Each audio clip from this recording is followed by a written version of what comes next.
June 4, 1943. North Atlantic, 700 miles east of Newfoundland. The USS Bogue, designation CVE-9, pitched violently in 20-foot swells as her flight deck crew struggled to launch a Grumman TBF Avenger. This was no fleet carrier. At 512 feet, she was barely two-thirds the length of a Yorktown-class carrier. Her single catapult, jury-rigged elevator, and wooden flight deck converted from a merchant ship hull made her seem more like a floating warehouse than a warship.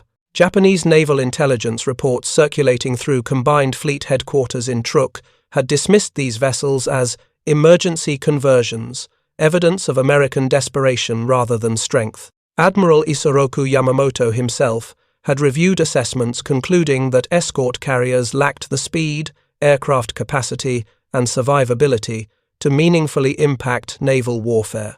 They were too slow to operate with battle groups, too small to launch effective strikes, too vulnerable to serve as anything but convoy escorts shepherding merchant vessels. What Japanese admirals failed to understand was that this dismissal represented a fundamental misreading of American naval strategy and industrial capacity.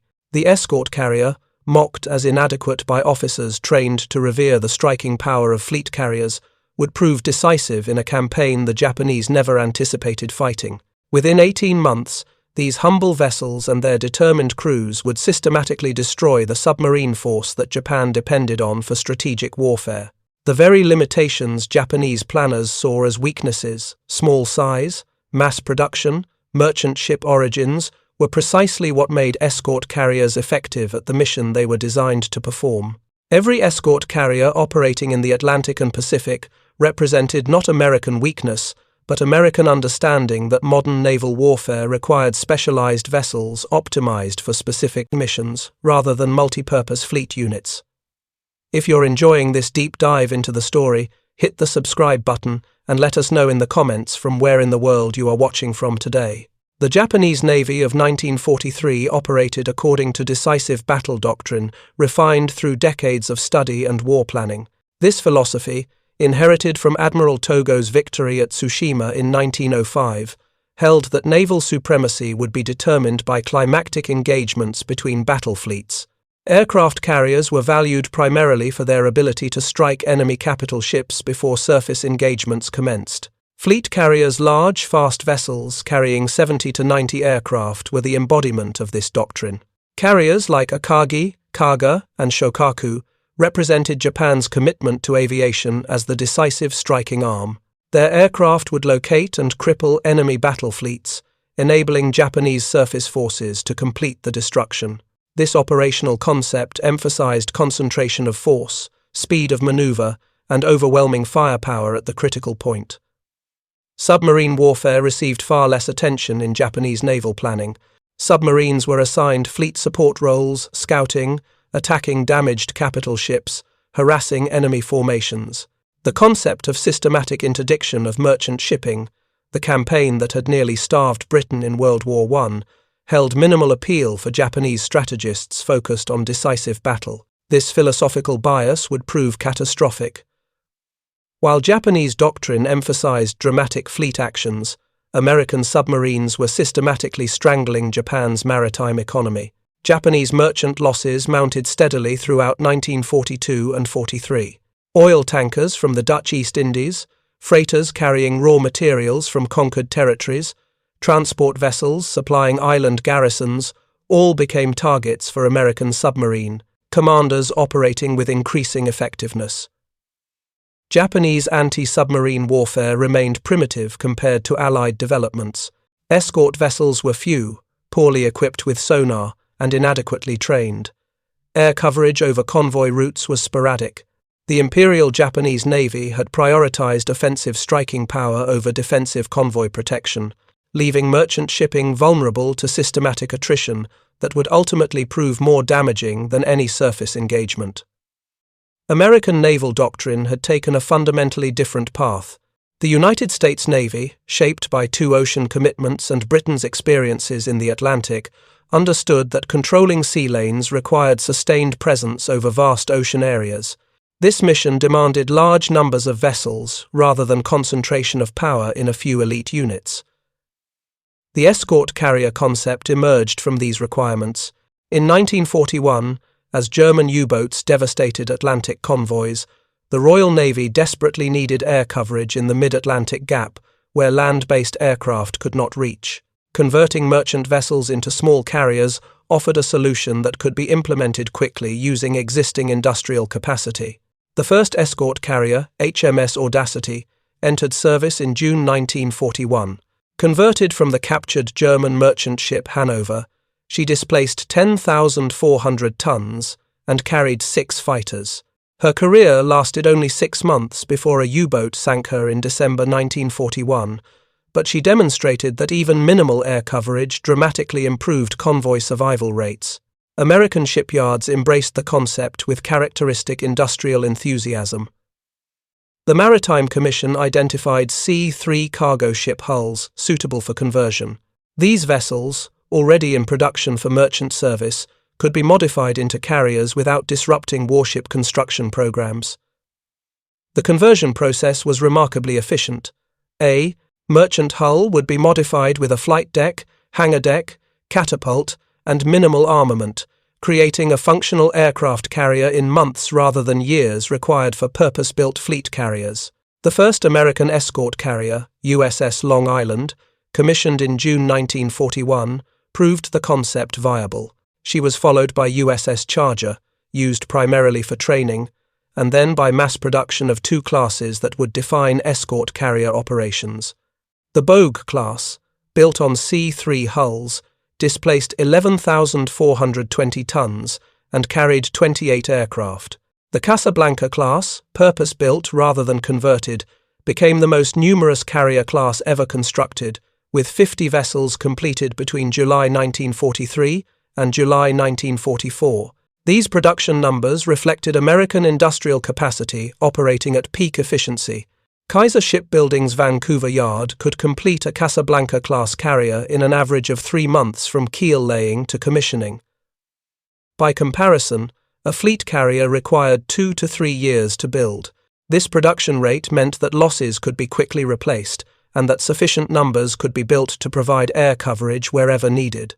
The specifications of escort carriers revealed design choices optimized for their mission rather than fleet operations. A typical Casablanca-class escort carrier was 512 feet long with a beam of 65 feet and displacement of 10,900 tons. Maximum speed was 19 knots, adequate for convoy work but far too slow for fleet operations, which required speeds exceeding 30 knots. Aircraft capacity varied by class but typically ranged from 24 to 28 aircraft. A Casablanca-class carrier normally operated 9 FM-2 Wildcat fighters and 12 TBM Avenger torpedo bombers. This was less than 1/3 the aircraft complement of a fleet carrier, but sufficient for anti-submarine patrols and convoy air defense. The flight deck measured approximately 475 feet in length, barely adequate for launching and recovering aircraft. Takeoffs required full engine power and every available foot of deck. Landings demanded precision from pilots accustomed to the generous dimensions of fleet carrier decks. Accidents were frequent, particularly in rough seas where the small hull pitched and rolled violently. Armor protection was minimal. The flight deck was wooden planking laid over steel support beams. Hangar decks lacked the armored overhead found on fleet carriers.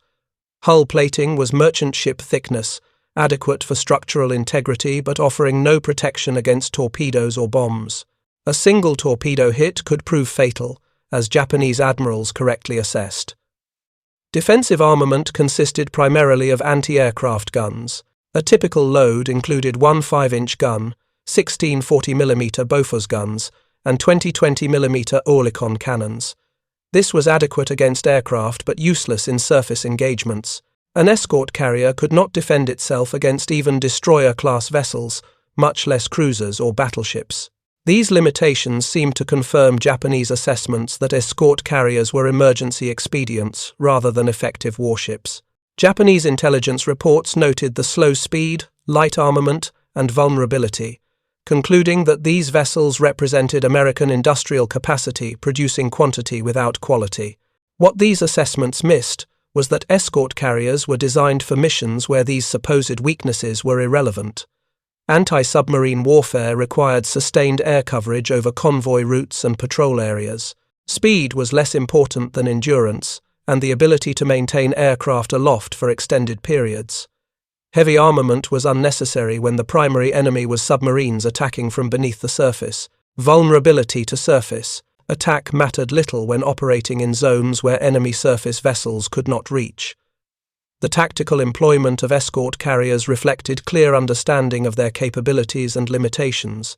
Rather than operating as individual units, escort carriers formed the nucleus of hunter-killer groups designed specifically for anti-submarine warfare. A typical group consisted of 1 escort carrier and 4 to 6 destroyer escorts, creating an integrated team optimized for locating and destroying submarines. The carrier provided air coverage, launching aircraft that could search vast ocean areas impossible for surface vessels to patrol effectively. TBM Avengers, equipped with radar, sonobuoys, depth charges, and later acoustic homing torpedoes, could detect submarines on the surface or submerged, attack them directly, or vector surface vessels to contact. The destroyer escorts provided sonar coverage, direct attack capability with depth charges and hedgehog mortars, and rescue operations when submarines surfaced. This combination proved devastatingly effective. Aircraft forced submarines to remain submerged, where their speed and effectiveness were severely limited. Surface vessels conducted precise attacks guided by aircraft observation. The hunter-killer group could prosecute contacts for hours or days, maintaining pressure until the submarine was destroyed or forced to surface where it could be sunk by gunfire. The first American hunter-killer group formed around USS Bogue departed Norfolk on March 1, 1943. Commander Howard Avery commanded the carrier with 4 destroyer escorts under tactical control. Their mission was to patrol the mid-Atlantic, providing air coverage in zones where U-boats had previously operated with impunity beyond the range of land-based aircraft. On March 22, Bogue's aircraft located U-boat U-665 on the surface, charging batteries. The submarine crash-dived, but not before aircraft marked its position. Destroyer escorts arrived within 20 minutes and conducted depth charge attacks guided by the circling aircraft. U-665 surfaced damaged and was sunk by gunfire. It was the first U-boat kill credited to an American escort carrier group, validating the tactical concept and operational doctrine. Over the following months, Bogue and her aircraft accounted for 13 confirmed U-boat kills, making her the most successful anti-submarine carrier of the Atlantic campaign. Her success demonstrated that relatively small carriers operating specialized aircraft in coordinated groups could achieve results far exceeding their modest specifications. Japanese naval intelligence received reports of American escort carrier operations in the Atlantic, but these assessments reinforced rather than challenged existing prejudices. The vessels remained too slow, too vulnerable, too limited in aircraft capacity to matter in Pacific operations where distances were greater and the threat environment included land-based aviation and surface forces. The possibility that these carriers might be employed in similar hunter-killer roles against Japanese submarines received minimal consideration. This blindness reflected deeper assumptions about submarine warfare's role. Japanese submarines were assigned offensive missions against warships rather than merchant vessels. The I-class submarines, among the largest ever built, carried reconnaissance floatplanes and were designed for extended patrols attacking enemy naval forces. The concept of defensive anti-submarine operations protecting one's own merchant fleet remained undeveloped in Japanese doctrine. American submarines, by contrast, were systematically destroying Japanese merchant shipping throughout 1943. The Maru were dying by the dozens each month, tankers, freighters, transports, sending raw materials, supplies, and eventually soldiers to the bottom of the Pacific. This campaign would ultimately prove more decisive than any fleet engagement, strangling Japan's war economy and isolating island garrisons. Yet the Imperial Japanese Navy continued to deploy submarines offensively against increasingly well-defended American task forces while neglecting the convoy protection that might have preserved their maritime economy. This fundamental misunderstanding of modern naval warfare's economic dimension would prove as costly as any tactical defeat. By summer 1943, the United States Navy had refined escort carrier operations into a systematic campaign against Axis submarines. The Atlantic successes provided operational templates that would be adapted for Pacific deployment. The differences in theater characteristics required modifications to tactics and equipment. But the fundamental concept remained valid.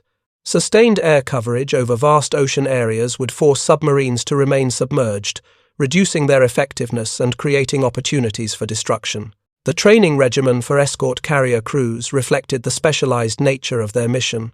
Unlike fleet carrier aviators who trained for strike operations against enemy naval forces, escort carrier pilots specialized in anti-submarine warfare, navigation over featureless ocean, and close coordination with surface vessels. Flight training emphasized low-altitude search patterns, radar operation, and attack profiles against submarine-sized targets rather than ships or aircraft. TBM Avenger crews trained extensively in radar operation. The ASV radar, mounted in a pod beneath the aircraft's wing, could detect surfaced submarines at ranges exceeding 10 miles under favorable conditions. Operators learned to distinguish submarine contacts from waves, debris, and radar returns from friendly vessels. This required hundreds of hours of practice. The engagement off Samar, though tactically disastrous for the escort carriers involved, strategically validated their versatility. Vessels designed for anti-submarine warfare had confronted battleships and survived long enough to disrupt Japanese operational plans. The aircraft they launched, though lacking armor-piercing bombs suitable for attacking capital ships, conducted attacks with such determination that Kurita believed he faced fleet carriers rather than escort vessels. This psychological impact, the willingness of escort carrier crews to engage forces that should have annihilated them, demonstrated qualities that no amount of armor or speed could provide. The escort carriers that survived the engagement returned to their primary mission within days. USS Kalinin Bay, hit by multiple shells during the battle, underwent repairs at Manus and was operational again by early November. Her aircraft resumed anti-submarine patrols and close air support missions, as though the dramatic surface engagement had been merely an interruption of normal operations. This rapid return to duty exemplified the resilience that mass production and standardized design provided. Japanese assessments of the Samar engagement focused on tactical questions about why Admiral Kurita withdrew rather than destroying the escort carriers completely. The strategic implications received less attention. That escort carriers, the vessel's Japanese doctrine had dismissed as inadequate, could survive engagement with battleships and heavy cruisers, suggested that Japanese understanding of naval warfare remained incomplete even as the war approached its final phase. The final months of the Pacific War saw escort carriers operating in roles that would have seemed impossible in 1942. They provided continuous air coverage over the invasion of Iwo Jima and Okinawa, conducted anti-kamikaze patrols, supported minesweeping operations, and transported aircraft and supplies to forward bases. Their numbers ensured that losses could be absorbed without compromising operations. When USS Bismarck C was sunk by kamikaze attack off Iwo Jima in February 1945, she was the last American aircraft carrier sunk during the war, but her loss barely affected operational tempo. The contrast with Japanese carrier losses could not have been more pronounced. Japan began the war with 10 aircraft carriers and built or converted 14 more during the conflict. By war's end, all had been sunk or damaged beyond repair. The United States commissioned 151 aircraft carriers during the war, including 24 fleet carriers and 127 escort carriers. This industrial disparity, symbolized by the humble escort carrier that Japanese admirals had mocked, represented the material advantage that would prove decisive. The statistics documenting escort carrier effectiveness accumulated into an undeniable record. The 50 ships of the Casablanca-class, built in just 18 months, collectively flew more than 300,000 sorties during the war. They provided air coverage for every major amphibious operation from North Africa through Okinawa. They transported more than 60,000 replacement aircraft to forward bases, ensuring that fleet carriers and land-based squadrons maintained operational strength. They conducted thousands of anti-submarine patrols that forced Axis submarines into defensive postures from which they never recovered. Production records revealed the industrial achievement these vessels represented. Kaiser Shipbuilding's Vancouver yard employed more than 15,000 workers at peak production. The yard launched a Casablanca-class carrier every 8 to 10 days during peak periods in late 1943 and early 1944. Each carrier required approximately 250,000 man-hours to construct, far less than the 2 million man-hours needed for a fleet carrier. This efficiency meant that American shipyards could produce escort carriers while simultaneously building fleet carriers, battleships, cruisers, destroyers, submarines, and hundreds of merchant vessels. Japanese industry lacked both the capacity and the strategic vision to replicate such production. Japanese escort carriers, converted from various merchant vessels and auxiliary ships, numbered only 7 throughout the war. These vessels served primarily as aircraft transports rather than operational carriers, reflecting continued emphasis on fleet carriers for combat operations. The concept of mass-producing simple carriers optimized for specific missions never gained traction in Japanese naval planning, which remained focused on quality over quantity and decisive battle over sustained operations. The final tabulation of submarine losses told the strategic story. Germany began the war with 57 U-boats and built 1,131 more during the conflict. Allied forces sank 783 U-boats, with escort carriers and their aircraft claiming 57 confirmed kills. Japan began with 63 submarines and built 111 more. American forces sank 128 Japanese submarines, with escort carriers claiming or assisting in at least 15 kills. These numbers represented more than vessels destroyed. Each submarine sunk meant experienced crews lost, technological knowledge eliminated, and strategic capabilities diminished. Submarines required extensive training periods to reach operational effectiveness. Crew casualties could not be quickly replaced. The attrition that escort carriers and their hunter-killer groups inflicted was cumulative, progressive, and ultimately fatal to Axis submarine warfare. The human cost of these operations appeared in casualty reports from both sides. American escort carrier crews suffered losses disproportionate to their numbers. The small size and light construction of escort carriers meant that hits from torpedoes, bombs, or kamikaze aircraft often proved fatal.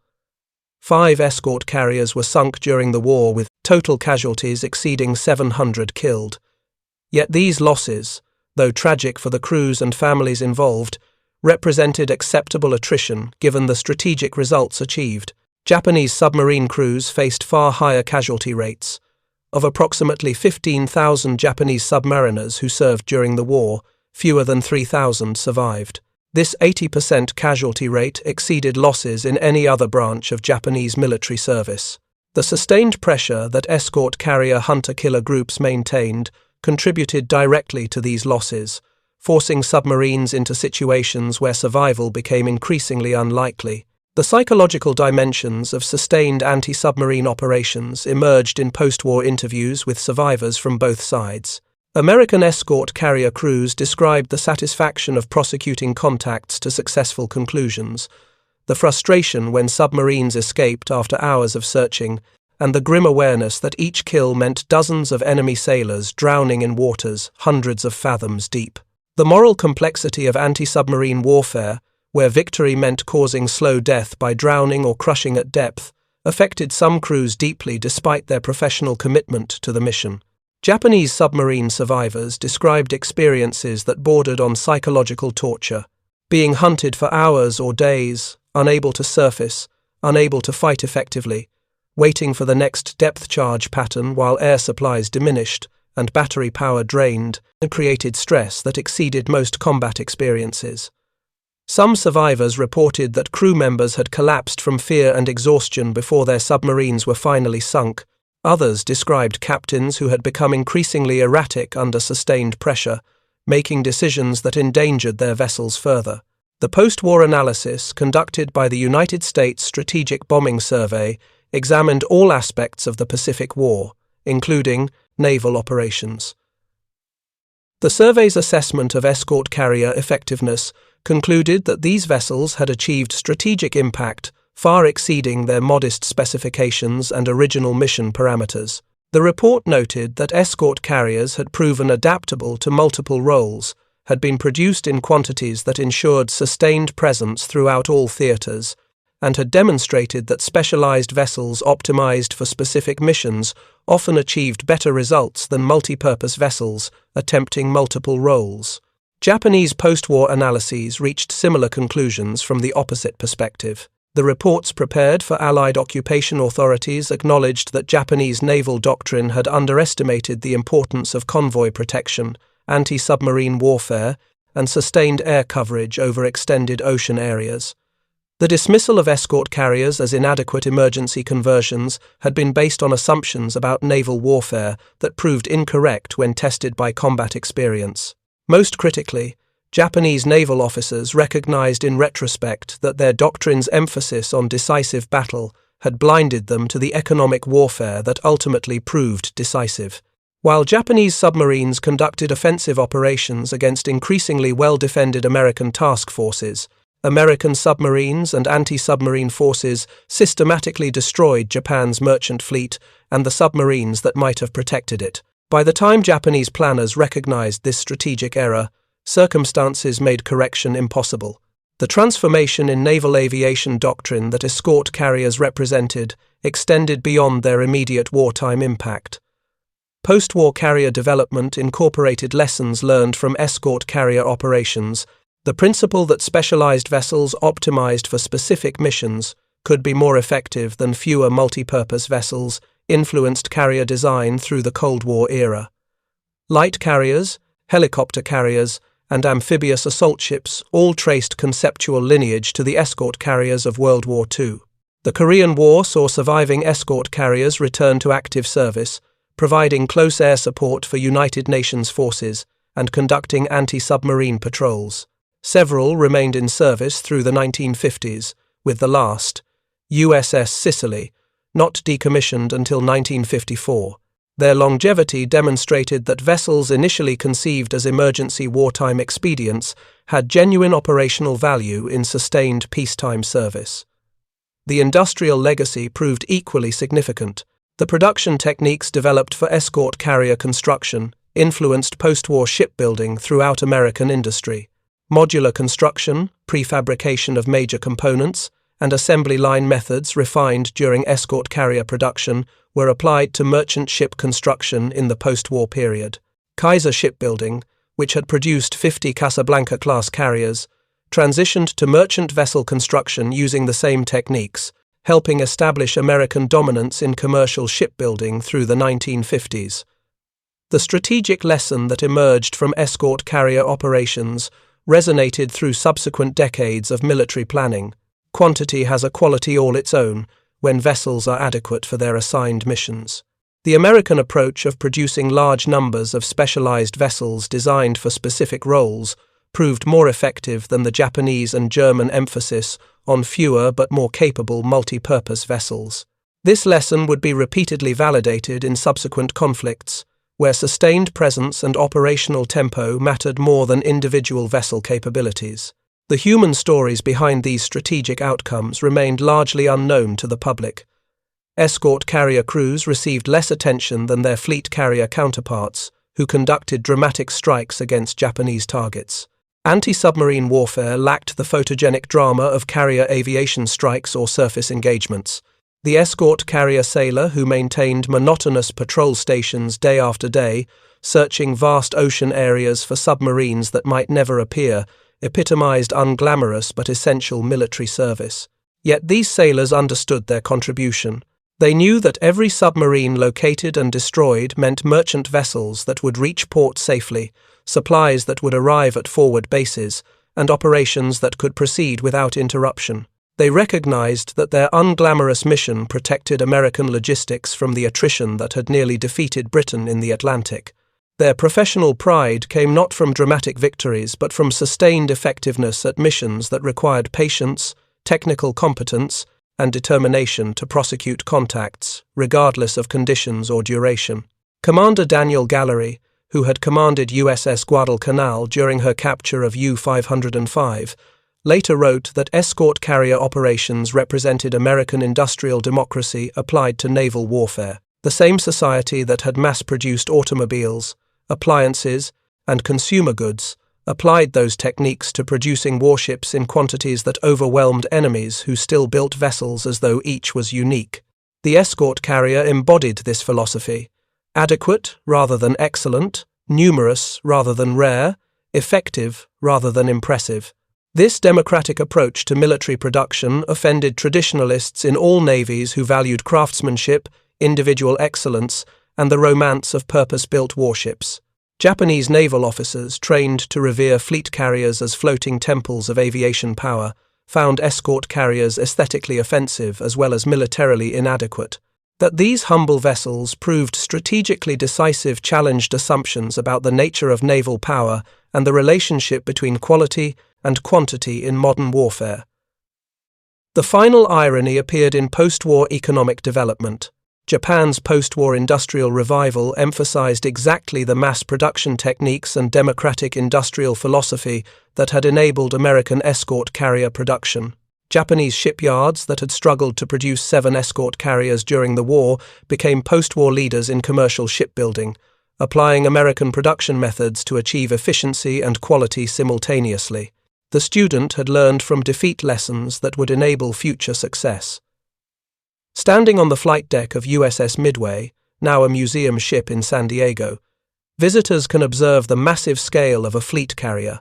The flight deck stretches nearly 1,000 feet, the hangar bay can accommodate dozens of aircraft, and the armored hull speaks to the vessel's designed survivability. These characteristics made fleet carriers formidable weapons platforms that dominated naval warfare for decades. Yet understanding World War II's Pacific naval campaign requires recognizing that the humble escort carrier, mocked by Japanese admirals as inadequate, accomplished strategic missions that fleet carriers could not have achieved given their numbers and operational requirements. The escort carriers provided sustained presence over vast ocean areas, conducted unglamorous but essential anti-submarine operations, and demonstrated that specialized vessels optimized for specific missions often outperform multi-purpose vessels attempting multiple roles. The 57 Axis submarines that escort carriers sank or helped destroy represented only part of their contribution. The thousands of anti-submarine patrols that found no contacts still provided protection by forcing submarines to operate defensively. The air coverage over convoys that never saw enemy action still ensured that merchant vessels reached port safely. The close air support missions over beachheads, the kamikaze patrols, the aircraft transport runs, all these missions added to strategic impact that far exceeded what Japanese planners had thought possible from vessels they dismissed. The transformation from mockery to respect, from dismissal to acknowledgement of effectiveness, required hard evidence purchased at the cost of destroyed submarines and drowned crews. Japanese naval officers who survived the war understood in retrospect that their initial assessments had been catastrophically wrong. The escort carriers they had dismissed as evidence of American desperation were actually evidence of American strategic clarity, the understanding that modern naval warfare required sustained presence over vast areas more than it required, dramatic striking power concentrated in elite units. This lesson resonates beyond World War II into contemporary military planning. The tension between quality and quantity, between specialized and multi-purpose vessels, between dramatic capability and sustained presence, continues to shape naval procurement and doctrine. The escort carrier's example suggests that the answers depend on specific missions, strategic requirements, and industrial capacity, rather than abstract principles about military excellence. The sailors who served aboard escort carriers understood their vessels' limitations. They knew they operated the Navy's smallest, slowest, most vulnerable carriers. They understood that fleet carrier aviators looked down on them as second-rate, yet they also knew they were achieving strategic results that mattered. Every patrol they flew, every submarine they sank or forced to remain submerged, every convoy they protected contributed to victory in ways that could not be measured by dramatic battle statistics. Their legacy endures not in monuments or popular histories, but in the quiet effectiveness of their service. They demonstrated that warfare's outcome often depends less on dramatic battles than on sustained competence at unglamorous missions. They proved that, industrial capacity intelligently applied could overwhelm tactical brilliance and operational art. They showed that vessels dismissed as inadequate could prove decisive when employed, according to realistic assessment of capabilities, rather than romantic notions of naval warfare. Thank you for watching. For more detailed historical breakdowns, check out the other videos on your screen now, and don't forget to subscribe. Interpreting grainy radar screens, where meaningful targets appeared as slight variations in background clutter. Sonobuoy operation added another technical dimension. These expendable acoustic sensors, dropped from aircraft into the ocean, transmitted underwater sounds to receivers aboard the aircraft.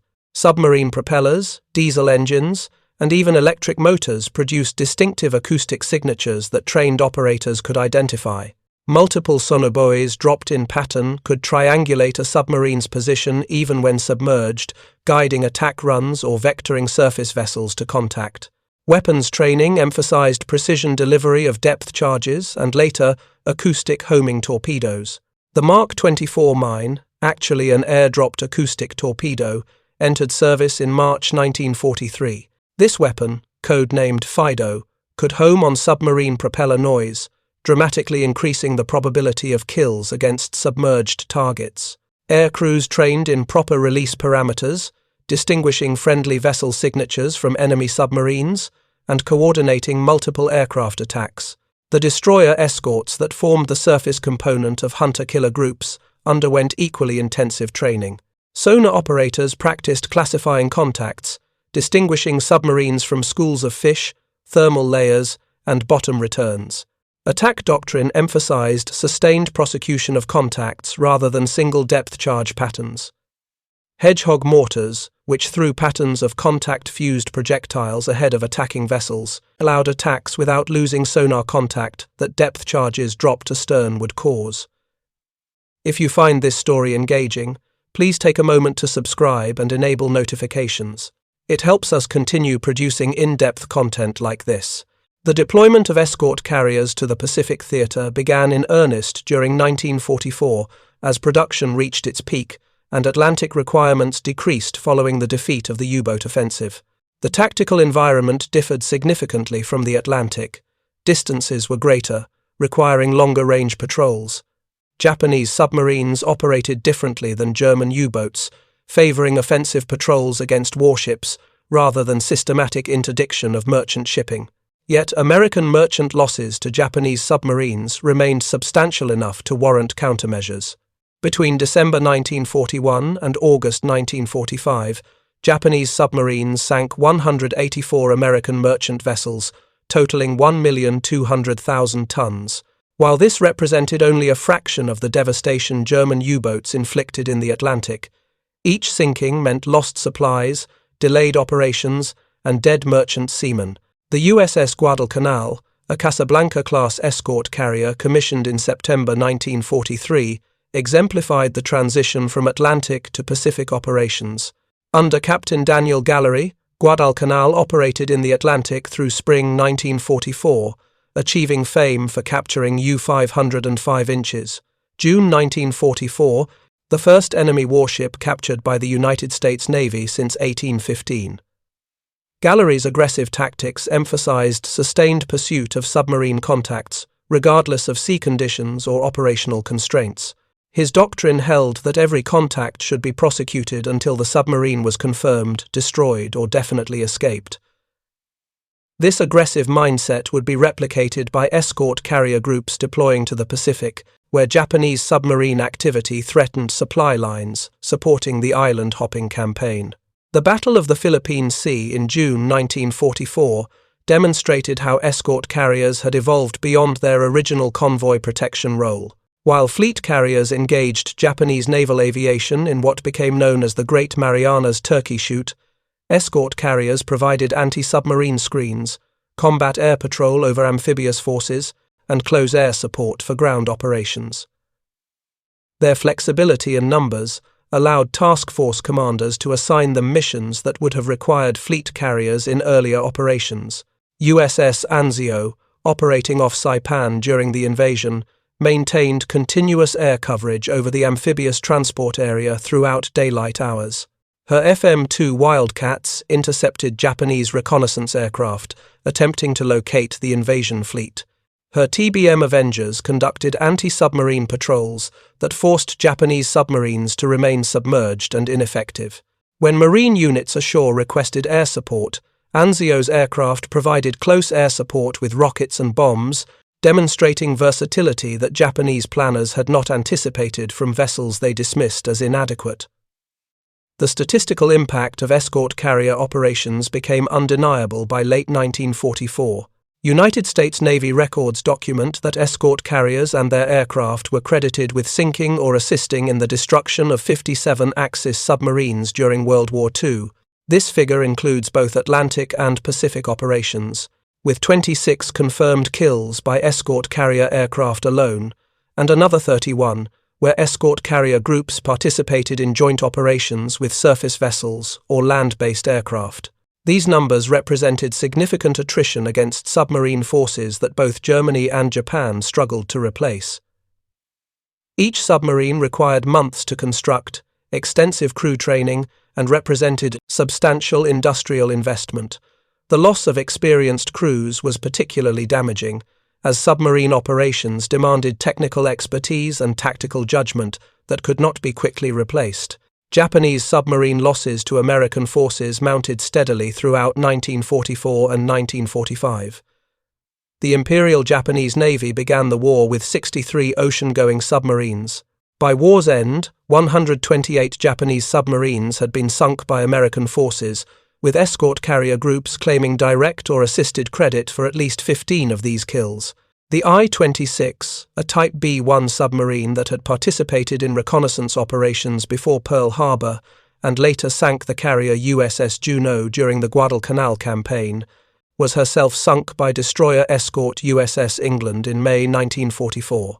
England's commanding officer had been vectored to the contact area by aircraft from escort carrier USS Hoggett Bay, operating as part of a hunter-killer group. The coordinated search by carrier aircraft and prosecution by surface vessels exemplified the tactics that made escort carrier groups so effective. I-52, carrying strategic materials including 2 tons of gold intended for payment to Germany, was sunk by aircraft from USS Bogue in June 1944. The submarine had been located through signal intelligence and tracked by aircraft using radar and sonar buoys. The attack employed FIDO acoustic torpedoes dropped by TBM Avengers, which homed on the submarine's propeller noise and detonated against her hull at depth, causing catastrophic damage that sent her to the bottom with all hands. These individual kills accumulated into strategic impact. By 1945, Japanese submarines had been largely driven from offensive operations. American supply lines from Pearl Harbor to forward bases in the Marianas, Carolines, and Philippines operated with minimal interference from submarine attack. The contrast with 1942, when Japanese submarines had operated freely along American coastal waters and throughout the Pacific, could not have been more stark. The Japanese Navy's response to escort carrier operations revealed the institutional blindness that had led them to dismiss these vessels initially. Rather than developing countermeasures against anti-submarine hunter-killer groups, Japanese submarine doctrine continued emphasizing offensive operations against increasingly well-defended American task forces. I-class submarines, designed for extended-range offensive patrols, were expended in futile attacks against escort carriers, screening amphibious operations where destroyer escorts and continuous air patrols made successful attacks nearly impossible. RO-class submarines, smaller coastal vessels more suitable for defensive operations, were assigned to static patrol zones around Japanese-held islands rather than deployed against American supply lines where they might have achieved better results. The fundamental misunderstanding of submarine warfare's economic dimension persisted until circumstances made correction impossible. Japanese submarine commanders who survived encounters with American escort carrier groups filed reports describing the tactical challenges they faced.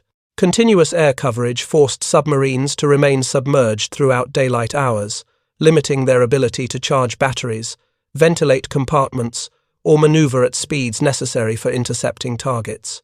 Radar-equipped aircraft could detect submarines on the surface before lookouts could spot aircraft, eliminating the warning time needed for crash dives. Most critically, the persistence of American hunter-killer groups meant that once detected, a submarine faced sustained attack that could last for hours or days.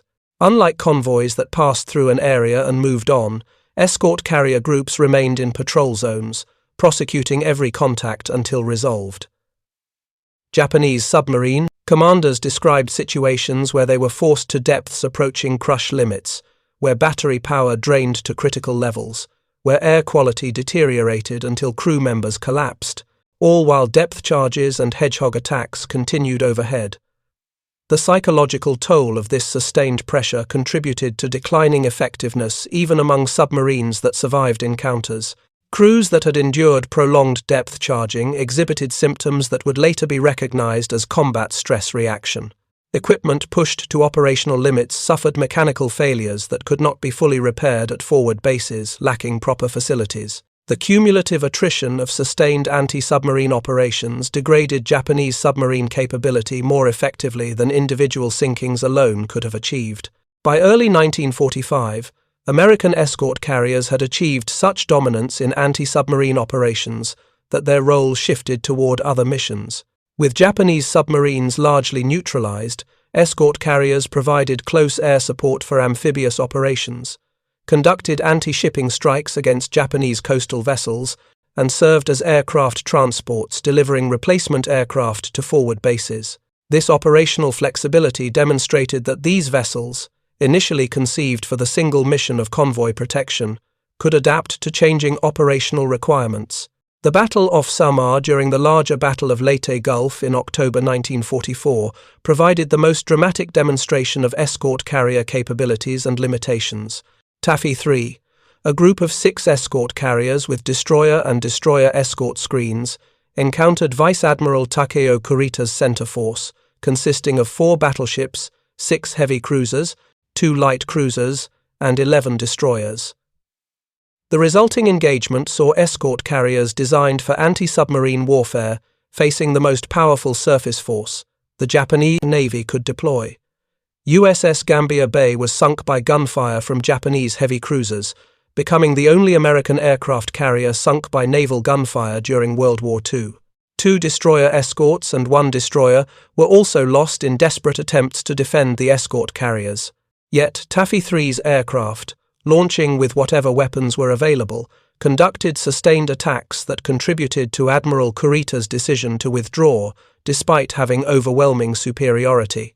Thank you for watching.